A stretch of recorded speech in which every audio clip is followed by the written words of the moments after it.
Nous sommes actuellement à Saint-Louis pour rendre visite à la Ligue de Saint-Louis, mais aussi à l'ensemble des clubs et acteurs du football saint-louisien, sans oublier les groupements associés et groupes d'acteurs. La raison est simple, nous avons décidé, dans un contexte bien entendu d'élection, de renouvellement des instances de la fédération, de faire une tournée nationale et que nous avons débuté ce matin au niveau de la Ligue de Matam pour terminer ce premier jour ici à Saint-Louis, pour pouvoir aller à la rencontre des acteurs, comme j'ai dit, leur soumettre en fait ce qui constitue pour nous le bilan de fin de mandat 2017-2021. Il est important à chaque étape de la vie associative de faire un arrêt, d'évaluer le travail qui a été fait par rapport au mandat qui avait été donné il y a quelques années et surtout de jeter les bases en termes de perspective de ce qui sera fait pour la suite.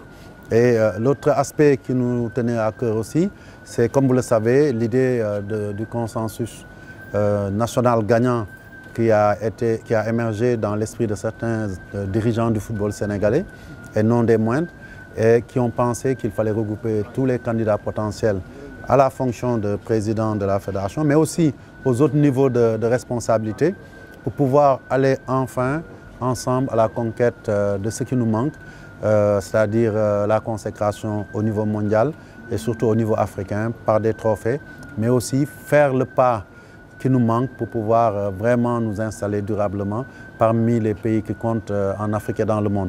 Et pour cela, nous ne devons laisser aucune compétence en dehors de cette démarche. Et c'est pour ça que ce consensus qui a été acté au niveau du siège du CONOS ces derniers jours, en 2 temps, nous permet d'espérer, bien entendu à condition que les derniers qui aujourd'hui sont dans la réflexion puissent nous rejoindre, que toutes les forces vives du football se retrouveront ensemble pour pouvoir, dans un seul élan, aller à la conquête de l'Afrique déjà lors de la prochaine CAN, mais aussi des autres échéances, parce qu'il est important aujourd'hui, en tant que grande nation, première en Afrique depuis 3 ans, 20e dans le monde, que nous puissions renouveler régulièrement notre présence en Coupe du Monde, que nos jeunes qui ont commencé à briller en Afrique et dans le monde perpétuent cette tradition pour faire de nous vraiment un terroir de football comme jamais nous ne l'avions été. Il ne faut pas occulter les efforts qui ont été faits ces dernières années à tous les niveaux. Ce n'est pas que dans le domaine des résultats sportifs, mais on a vu les infrastructures nouvelles dont s'est dotée la fédération, l'apport que la fédération a même dans la construction des édifices comme le Stade Lat Dior qui appartiennent bien entendu à l'État, puisqu'il faut aussi le rappeler, c'est important. La vocation d'une fédération, c'est de développer le football, non pas de construire les infrastructures qui ont un coût qui ne peut rentrer que dans le budget de l'État. Mais nous avons aujourd'hui cette chance-là, en parfaite intelligence avec l'État, de pouvoir contribuer sensiblement, parce que plus nous aurons des terrains de qualité pour nos championnats locaux, mais aussi des terrains de qualité pour nos équipes nationales, plus nous serons sûrs d'atteindre nos objectifs, qui sont bien entendu de gagner, toujours gagner en Afrique, mais pourquoi pas aussi accueillir une nouvelle Coupe du Monde. Je parlerai aussi des moyens qui ont été investis dans les équipes, dans les clubs sous forme de subventions, dans l'organisation des compétitions. On doit reconnaître qu'aujourd'hui au Sénégal, le football se joue partout, par tous, et dans toutes les catégories et tous les genres. Et je dirais même dans le football diversifié, puisque nous avons un championnat national de beach soccer, et nous espérons l'année prochaine démarrer le championnat de futsal. Tout cela montre une certaine vitalité qui augure de lendemain meilleur, mais nous ne pouvons pas dire que tout le tableau est parfait. Il y a des choses qu'il faut améliorer, et c'est en cela que nous avons besoin de capitaliser vraiment les compétences extérieures, que tout le monde se retrouve au sein de l'instance du football, soit dans les instances de décision, soit dans les commissions, pour qu'on puisse travailler d'arrache-pied à atteindre cet objectif sénégalais. Est-il possible de parler de consensus avec l'échappée solitaire justement de Madi Touré? Vous gardez espoir qu'il... Jusqu'au bout, nous garderons espoir. Vous savez, Madi, je pense qu'est un acteur du football sénégalais de premier rang. Il a aujourd'hui eu le mérite avec Génération Foot de faire de très belles choses. Il a son mot à dire dans le football. Il a aussi, il faut le dire, signé les 2 actes qui marquent ce consensus-là, parce que d'abord, par l'entremise de son collaborateur Talafal, il a signé le programme consensuel. Et ensuite, dernièrement, il a signé le dernier protocole qui scellait le choix d'un candidat. Il a réservé sa réponse, mais nous espérons qu'aujourd'hui, sur les aspects où nous nous sommes entendus, cela fera basculer son choix de rejoindre le consensus. Parce qu'au-delà des positions des personnes, ce qui importe, c'est que tout le monde soit ensemble pour pouvoir tirer dans le même sens. Parce qu'il ne faut pas se tromper. Quand le Sénégal gagne, il n'y aura pas un Sénégal qui a perdu, un qui a gagné. C'est tout le Sénégal qui aura gagné. Mais quand nous perdons aussi, il ne faut pas se tromper. C'est tout un Sénégal qui perd. Il n'y en aura pas qui gagneront. Sauf si ce ne sont pas des patriotes qui seraient heureux que le Sénégal ne gagne pas. Donc en cela, je pense que Madi a son rôle à jouer et nous espérons qu'il comprendra les gens et nous rejoindra. Si ce n'était pas le cas aussi, respectons sa liberté, respectons les règles démocratiques. Le consensus se poursuivra malheureusement sans lui jusqu'aux élections et nous espérons que quel que soit le résultat des élections, que le consensus puisse triompher, que nous lui ouvrons les portes pour qu'il puisse nous rejoindre aussi. Il ne sera jamais tard pour apporter sa contribution. Justement, Président, en termes de perte de voix, est-ce que vous retournez très satisfait de votre visite de Saint-Louis? Oui, à l'image donc la ville la Ligue de Matam, nous avons été très satisfaits. D'abord par la présence massive des équipes et nous pensons aussi qu'il est clair au vu des tendances que la grande majorité des clubs saint-louisiens seront avec le consensus et seront avec les personnalités qui incarnent ce consensus, au nombre desquels certains saint-louisiens, docteur était avec le comité exécutif. Nous espérons qu'il sera aussi sur la ligne de départ pour y aller. Amara Traoré est candidat sur la liste de la Ligue 2 et je pense que Saint-Louis ne doit pas rater le train de l'histoire. Saint-Louis représente pour le football sénégalais quelque chose d'important. C'est une ville de football, une ville historique. Si on parle de l'histoire du Sénégal, on ne peut pas dire trois mots, ça a cité le football saint-louisien, des résultats de clubs saint-louisiens ou bien des grandes stars, des grandes légendes du football africain, toutes générations confondues. Donc Saint-Louis doit occuper sa place. J'ai eu à le dire aussi, quelque part, et pour le déplorer, depuis 2017, je déplore ça. Il est temps que Saint-Louis se fédère, que tous aillent dans le même sens. Un Saint-Louis fort, c'est un football saint-louisien fort, et par ricochet, un football sénégalais encore plus fort. Qu'est-ce qui a poussé maintenant Maître Augustin Senghor à se représenter pour un quatrième mandat? Oui, à ce niveau-là, je pense que le débat est clair. Hein. Pendant tout le processus qui a duré plusieurs mois, invariablement, j'ai réservé ma réponse. Je ne me suis jamais prononcé. On ne m'a jamais entendu dire je suis candidat à ceci ou cela, même si, naturellement, de par l'expérience et de par les compétences et de par les réalisations aujourd'hui de notre équipe, parce qu'il ne s'agit pas de la personne de Maître Senghor, c'est une équipe qui a travaillé d'arrache-pied sur plusieurs mandats pour réaliser ce qu'est devenu le football sénégalais, un football qui rayonne de plus en plus, qui est plus respecté. Et partant de là, compte tenu du contexte, j'ai préféré ne pas me prononcer très vite. D'abord pour donner une chance au consensus de se tenir, parce que très tôt, les présidents de ligue, suivis en cela par les clubs à travers l'Assemblée générale du 12 juin dernier, ont décidé à la limite de me dire que nous tenons à ce que vous restiez, il n'est pas question que vous partiez. Et j'ai pris le temps de la réflexion tout en donnant une chance au consensus.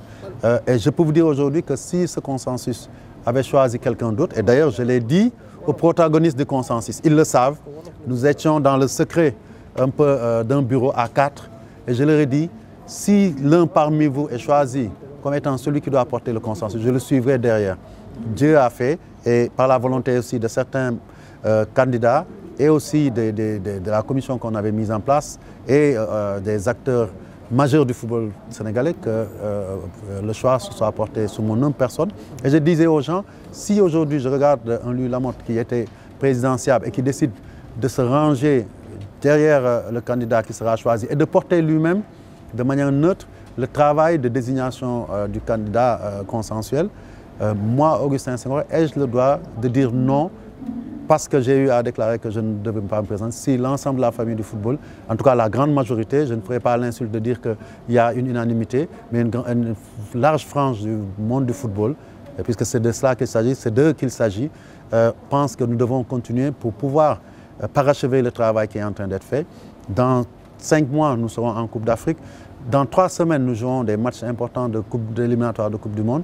Et il y a tant d'autres équipes qui sont aujourd'hui en regroupement. Le beach soccer part en Coupe du Monde dans 2 semaines aussi. Donc c'est autant d'urgence qu'il faut prendre à bras le corps.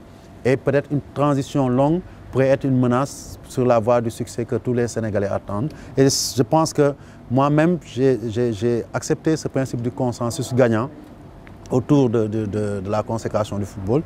Ce concept en Wolof de dire « Ande wuti ndam », moi j'y crois et c'est pour ça que je me suis engagé à retourner sur le terrain avec l'équipe qui m'a toujours accompagné, puisque nous sommes presque dans une logique de management collégial pour pouvoir travailler à assouvir le désir ardent de l'ensemble des Sénégalais. C'est que ces performances que nous sommes en train de faire partout, à titre individuel pour nos joueurs comme à titre collectif pour nos équipes nationales, et même aujourd'hui par nos clubs en Coupe d'Afrique interclub, puissent se matérialiser par des trophées, mais par des retours réguliers en Coupe du Monde. Nous en avons le potentiel et la capacité, et c'est l'enjeu de ces prochaines élections qui vont venir. Alors, les comptes de la fédération, quelle réponse Écoutez, à ce niveau-là, je pense que je ne vais pas faire dans la réponse du berger à la bergère.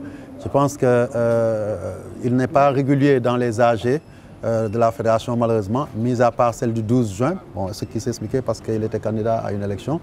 Mais régulièrement, tous les comptes de la fédération sont auscultés, donc audités et par la FIFA et par notre auditeur statutaire.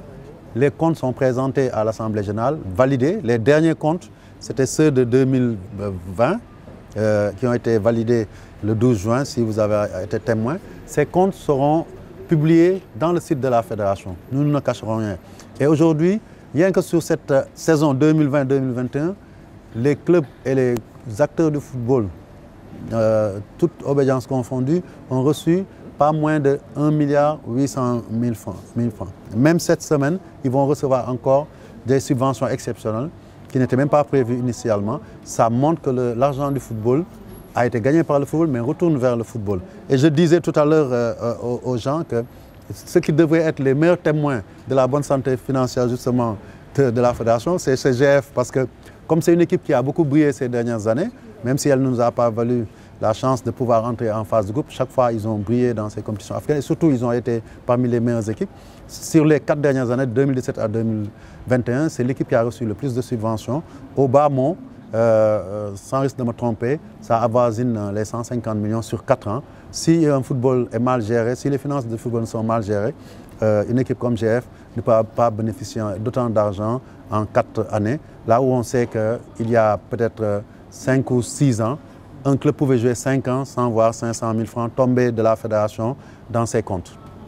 Et nous avons poussé même la rigueur dans la subvention, que désormais toutes les subventions sont virées directement dans les comptes des clubs. On les a obligés à se doter de comptes bancaires parce qu'on sait aussi que des fois on avait des soucis dans la gestion de ces subventions. On mettait un chèque au nom de quelqu'un et après il y avait tiraillement dans les clubs. Donc nous allons jusque-là pour dire qu'aujourd'hui des efforts importants ont été faits. Quand une fédération prend jusqu'à 400, 500 millions et le met dans un stade comme Lat Dior, ce qui devait être l'apanage de l'État, parce que nous voulons jouer au Sénégal, cette fédération, c'est parce qu'elle a su mettre de côté de l'argent pour pouvoir le faire. Quand elle prend aussi sur elle de se doter de 2 centres financés totalement à ses frais, c'est le centre de Jules-François Bocandé et de Guéréo, et aussi d'acheter presque une dizaine de voitures pour s'autonomiser dans les locations de voitures. Chaque investissement qui est fait est en réalité une économie. Si je vous dis que quand nos équipes nationales jouent, louer un bus dans une société de location nous coûte 250 000 francs par jour. Donc imaginez sur l'année ce que ça représente comme manne qui partait. Donc c'est pour ça que nous avons investi. Et aussi aujourd'hui, je suis fier de dire que la fédération a fait d'énormes efforts par rapport au passé et tout le monde peut en être témoin.